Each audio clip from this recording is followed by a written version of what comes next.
Let's look back at the political week that was and what we can possibly expect going forward. The City Press today reported that the friction between President Cyril Ramaphosa and ANC Secretary General Magashule has reached fever pitch. Let's explore that and what might happen when they jointly go as part of the top six leaders of the ANC to meet with former President Jacob Zuma. To discuss, we're joined by political analyst Khanyi Magubane. Khanyi, great to have you with us as always.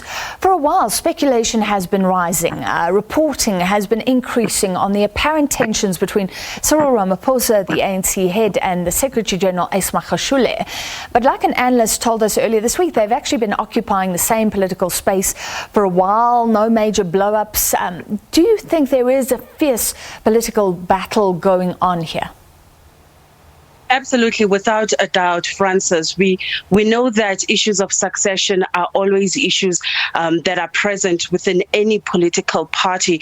And when President Cyril Ramaphosa took over as president of the ANC after he was elected at Nasrec, we knew that he was going to have a difficult presidency because he was going into a multi-faction top six, people, in other words, that were aligned in different directions. And I think maybe for the first year, 2018, 2019, we saw an attempt at unity within the top six and I think within the NEC as a whole.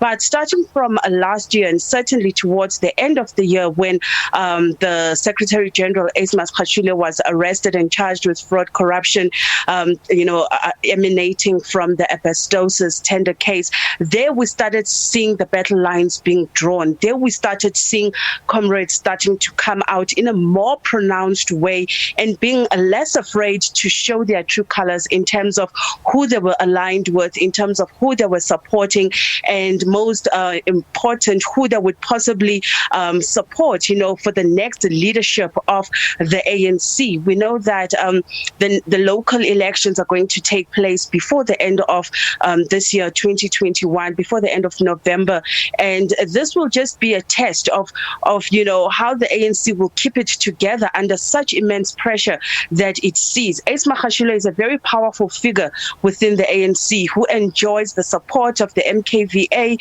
who enjoys the support of those within the NEC, as well as provisional and regional leaders. And so I don't think we should undermine his level of support. However, Francis, what this does is raise another important question. How in control of the ANC is President Cyril Ramaphosa right now? Is he losing control of the party, or is he still steering the ship? Is he still in control? I'm not so sure about that, but we'll see what happens when the top six meets with the former president. Well, Ramaphosa came in on an anti-corruption ticket. Magashule is facing serious corruption charges. Do you think that the president's supporters would expect in this situation him to do something? Well, what is that something, Francis? The only thing that can be done is to follow processes of the ANC itself. This is the reason why the ANC has a constitution. This is the reason why it has an ethics committee. The ANC has to abide by its own resolutions. Now, we know that the resolutions were taken in August last year at a special NEC meeting that those who've been charged with corruption and other types of legal wrangles should step aside. Now, the supporters of Magashule have said that it is only the National General Council that can remove him, and that's expected to take place in May this year.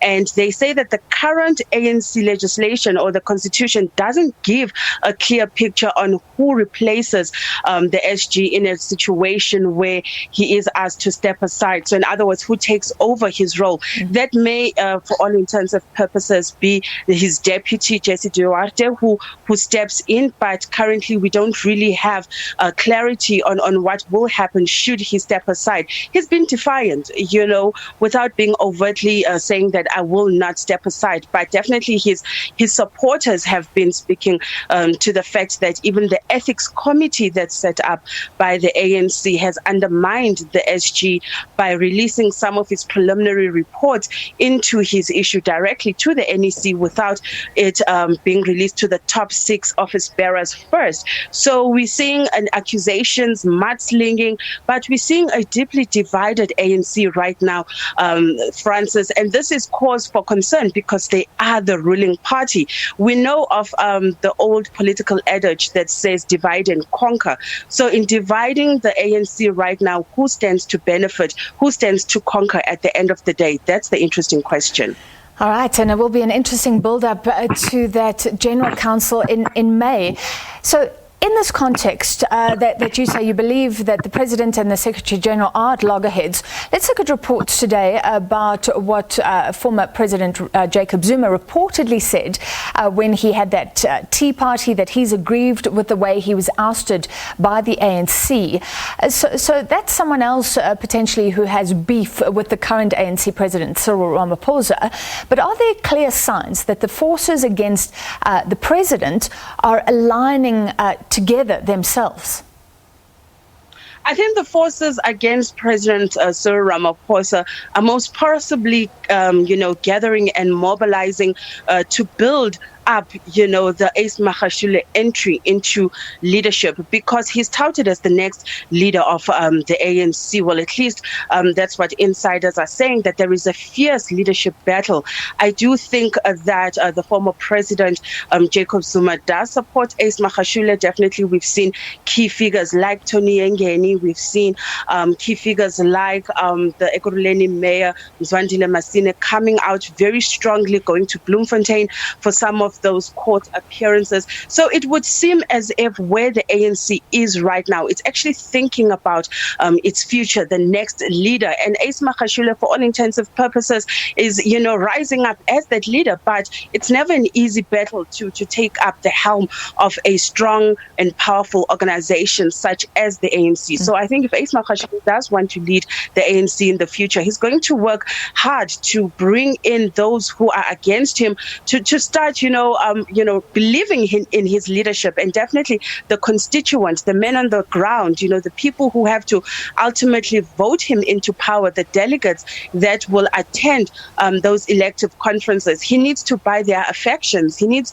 to get them to believe in him. And I think it's going to be an uphill battle. I don't think the journey to leadership for Ace Magashule is going to be an easy one, especially with all of these legal wrangles that are surrounding him at the moment. Okay, well, if Jacob Zuma supports him, what happens then when Ace Magashule has to go as part of the top six, seemingly to chastise the former president for not appearing before the Zondo Commission? Well, that's, in politics, there are no permanent friends and there are no permanent enemies. There are only, agendas that people have in common at any given time. Should Ace Magashule one day become the president of the ANC, it's not going to be now.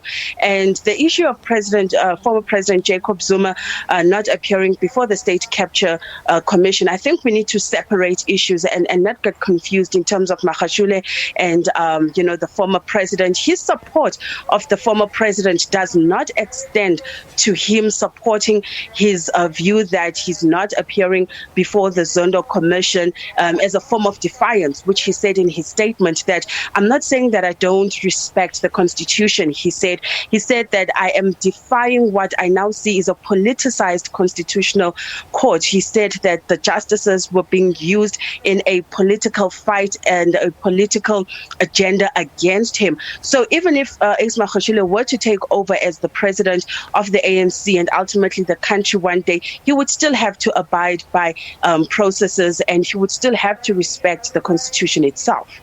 Khanyi, we've run out of time. Very quickly, final question, something else. Today, the EFF called for the reopening of political space in South Africa, parties to be able to hold gatherings again. What do you make of that?